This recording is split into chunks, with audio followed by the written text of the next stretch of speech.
आप देख रहे हैं नवोदय टाइम्स पंजाब केसरी टीवी। देश भर में कोरोना के केस लगातार बढ़ रहे थे, लेकिन अब कुछ कम होना शुरू हुए हैं। लेकिन दूसरी तरफ अगर बात करें किसानों की, तो किसान भी दिल्ली के अलग अलग बॉर्डर पर लगातार बैठे हुए हैं। हम इस वक्त खड़े हैं गाजीपुर बॉर्डर पर और कोरोना के बीच की आपको तस्वीर दिखाते हैं कि पिछले 1 महीने से ज़्यादा हो गया दिल्ली के अंदर लॉकडाउन है, वहीं यूपी के अंदर भी लॉकडाउन है। लेकिन ये गाजीपुर की तस्वीर है बॉर्डर की, जहाँ पर जो किसान है वो लगातार बैठा हुआ है। चाहे क्योंकि 3 काले कानून जो कृषि कानून है, इसके विरोध में जो है यहाँ पर किसान लगातार बैठे हुए हैं। पिछले 6 महीने के करीब होने वाले हैं और 26 तारीख को 6 महीने पूरे होंगे जब से किसान जो है वो दिल्ली के बॉर्डर पर बैठे हुए हैं। लेकिन यहाँ पर जो है किसानों की तादाद अगर बात करें कम हो गई है, लेकिन जो टेंट है यहाँ पर बरकरार हैं और लगातार लोग जो है सोशल डिस्टेंसिंग का भी पालन कर रहे हैं, क्योंकि कोरोना की गाइडलाइन जो है वो पूरी तरीके से यहाँ पर फॉलो की जा रही है। अगर बात करें प्रदेश अध्यक्ष राजवीर जी हमारे साथ मौजूद हैं। सर, 6 महीने पूरे होने वाले हैं, क्या लगता है कि अब सरकार को बातचीत करनी चाहिए? बिल्कुल करना चाहिए। बातचीत तो जारी रखना चाहिए थी। किसी भी समस्या का समाधान बगैर बातचीत के नहीं होता है।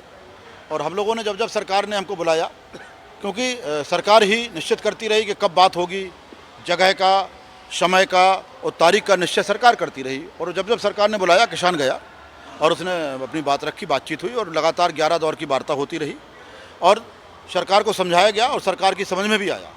उन्होंने 1 दर्जन से ज़्यादा संशोधन करने को तैयार हुए और इन कानूनों को होल्ड करने को तैयार हुए। माननीय सर्वोच्च न्यायालय ने भी संज्ञान लिया। उन्होंने भी कहा कि ये कानून ठीक नहीं है, ये लागू करने काबिल नहीं है, इनको होल्ड करिए और इन पर दूसरी कमेटी बना करके किसानों से बात करिए। तो ये लगातार जो हमारी वार्ता हुई उसका एक ये बड़ा असर देखने को मिला। लेकिन जिस तरीके से सरकार की तरफ से कहा गया है कि एक फ़ोन कॉल की दूरी है किसानों के और सरकार के बीच में, क्या लगता है कि सरकार को आगे बढ़ना चाहिए या किसानों को एक बार आगे बढ़ना चाहिए? बिल्कुल आगे बढ़ना चाहिए। और ये बात किसी और की नहीं थी, ये प्रधानमंत्री महोदय की बात थी और प्रधानमंत्री की जबान का मायने होता है। और हम लोगों ने बड़ा आशा लगाई थी कि प्रधानमंत्री जी ने बात कही है तो ज़रूर एक कॉल आएगी और हम लोगों से वार्ता की जाएगी। लेकिन वो कॉल अभी तक नहीं आई। ना तो वहाँ से कॉल आई, हो सकता कोई झिझक हो कि हम कॉल करेंगे तो थोड़ा सा एक झिझक लगती है ना। कोई नंबर ही मिल जाता कि इस नंबर पे बात कर ली जाए तो हम लोग उस नंबर पे बात करते। लेकिन जब लगातार नंबरों से बात नहीं हुई तो हम लोगों ने अपनी तरफ से पत्र लिखा और प्रयास और सरकार से अनुरोध किया है कि किसानों से बात करें और हमारी समस्याओं का समाधान करें। लेकिन सर, एजेंडा क्या है कि अगर सरकार बातचीत भी करती है तो एजेंडा क्या रहने वाला है? कुछ जो बिल हैं जो आप लोग कह रहे थे कि ये बिल वापस लेने चाहिए, क्या कोई संशोधन करने की बात जो है आपकी तरफ से आई है सामने? नहीं, बिल वापस लेने की बात तो हम हमेशा से करते रहे और वही हमारी बात है। संशोधन वाली कोई बात नहीं। संशोधन का क्या मतलब है? जब कानूनों में दर्जन भर संशोधन करने को सरकार तैयार है, इतने कमज़ोर कानून ला करके करेगी भी क्या सरकार देश में? हमारा ये मानना है कि इन कानूनों को वापस ले और किसानों के साथ बैठ करके और मजबूत और अच्छे कानून बनाए, जिससे देश की तरक्की हो, कि एग्रीकल्चर की तरक्की हो, अर्थव्यवस्था में ग्रोथ आएगी। तो इन कानूनों को वापस ले और एमएसपी पे कानून बनाए। ये बहुत आवश्यक एक पहलू है कि एमएसपी पर भी कानून बनाना पड़ेगा, क्योंकि एमएसपी का जो रेट है वो सरकार के द्वारा निर्धारित रेट है। किसानों ने नहीं मांगा उनसे कि हमें ये रेट चाहिए। सरकार ने कहा कि हम आपके उपज का ये रेट देंगे, चाहे जो जिन्स हो, दलहन हो, तिलहन हो, गल्ला हो। तो जो सरकार तय कर रही है कि हम ये रेट देंगे, वही रेट नहीं देना चाहती है। खरीद केंद्रों पे कोई रेट है, मंडी में कोई रेट है। भाई एक दो तरह के कानून क्यों? एक रेट होना चाहिए। एमएसपी से नीचे अगर कोई खरीद होगी तो उस पर आपराधिक मुकदमा दर्ज हो। तो हम चाहते हैं कि एमएसपी पे कानून बने और 3 कानून वापस। सरकार को भी आपने पत्र लिखा है एक? बिल्कुल पत्र लिखा गया है बाकायदा। हमारे संयुक्त मोर्चे की टीम ने, हमारी जो कोऑर्डिनेशन कमेटी है, उसने सरकार को पत्र लिखा और इसी कारण पत्र लिखा कि जब सरकार का बुलावा नहीं आया, एक आश्वासन देने के बावजूद भी, तो मजबूरी पत्र लिखना पड़ा कि हमसे वार्ता की जाए। हमारे जो समस्याएं हैं उन पर सरकार बैठ के वार्ता करे, क्योंकि बगैर वार्ता के किसी समस्या का समाधान निकलता नहीं। इसलिए हमारी वार्ता के दरवाजे किसानों के हमेशा खुले। कोई रिप्लाई आया अभी तक? अभी कोई रिप्लाई नहीं आया। अभी रिप्लाई सरकार की तरफ से नहीं आया। 26 तारीख को 6 महीने पूरे होने वाले हैं। आपकी तरफ से कहा जा रहा है कि ब्लैक डे के रूप में वो मनाया जाएगा। बिल्कुल ब्लैक फ्लैग डे है। हम इसको 6 महीने हमारे आंदोलन को पूरे हो रहे हैं और केंद्र सरकार के 7 साल पूरे होने जा रहे हैं। तो उस दिन को हमने काला दिवस के रूप में मनाया है।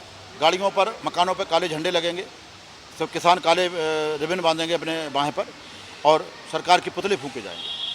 सरकार का जो किसान विरोधी रवैया है, इसके पुतले गांव-गांव में सब जगह फूंके जा रहे हैं। क्या लगता है कि ये सब विरोध करने से सरकार के ऊपर दबाव बन पाएगा? नहीं, दबाव जैसी क्या बात है, दबाव तो कोई मतलब नहीं है, दबाव का शब्द अच्छा नहीं है। हम अपनी बात कहने आए हैं, केंद्र सरकार को ढूंढते ढूंढते हुए आए हैं और उसको यहाँ तक दिल्ली के दरवाजे पे बैठे हैं। अब जिसके दरवाजे बैठे तो पहल धर्म तो उसका बनता है कि वो पहल करे बात करने का। कोरोना की बीमारी भी लगातार बढ़ रही है। 26 तारीख को अगर ऐसा करेंगे तो कहीं ना कहीं कोरोना जो है वो फैल सकता है, या प्रशासन से कोई बातचीत हुई है आपकी? नहीं, प्रशासन से कोई बातचीत नहीं। 26 तारीख को ऐसा कोई प्लान नहीं है कि हम रैली करने जा रहे हैं, बड़ी भारी रैली, जिस तरह से बंगाल में, आसाम में और सब सरकारें करती रहीं, लाखों लोगों की रैली। कोरोना की किसी गाइडलाइन का पालन नहीं किया और चुनाव आयोग को भी फटकार लगी है कोर्ट के द्वारा।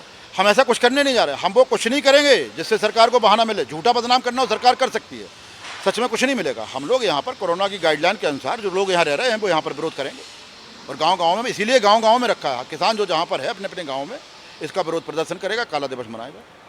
जो अध्यक्ष हैं राकेश टिकैत भारतीय किसान यूनियन के, उन्होंने वैक्सीन लगवा ली है।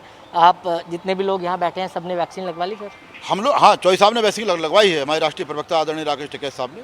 और हम लोग चूँकि लाइनें लगी हुई हैं वैक्सीन की, वैक्सीन भी नहीं है, दुनिया के बहाने हैं। तो हम लोगों ने कहा है सरकार से और आपसे भी, आपके माध्यम से भी और अधिकारियों के माध्यम से भी, कि हमारे आंदोलन स्थल पर वैक्सीन का कैंप लगवाएं और हम लोग वैक्सीन लगवाएंगे, कोई दिक्कत नहीं है। हम कोरोना गाइडलाइन का पालन करेंगे। तो आप कहाँ से आए हो? जिला मुजफ्फरनगर।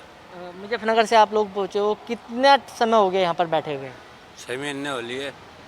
6 महीने हो गए हैं। तो सरकार को बातचीत करनी चाहिए अब? करनी चाह बातचीत तो करनी चाहिए। भी तो हल्ली कटेगा अंत जान इतने, क्या साल हो जाओ, 2-4 हो जाओ, जान इतना हल हो। तो बिल्कुल जब तक हल नहीं होता, जब तक यहीं पर बैठे रहेंगे। और जिस तरीके से 26 तारीख को 6 महीने पूरे होने वाले हैं, तो ये एक ब्लैक फ्लैग डे के रूप में किसानों द्वारा मनाया जा रहा है। दिल्ली से कमल कुमार कंसल, नवोदय टाइम्स, पंजाब केसरी टीवी।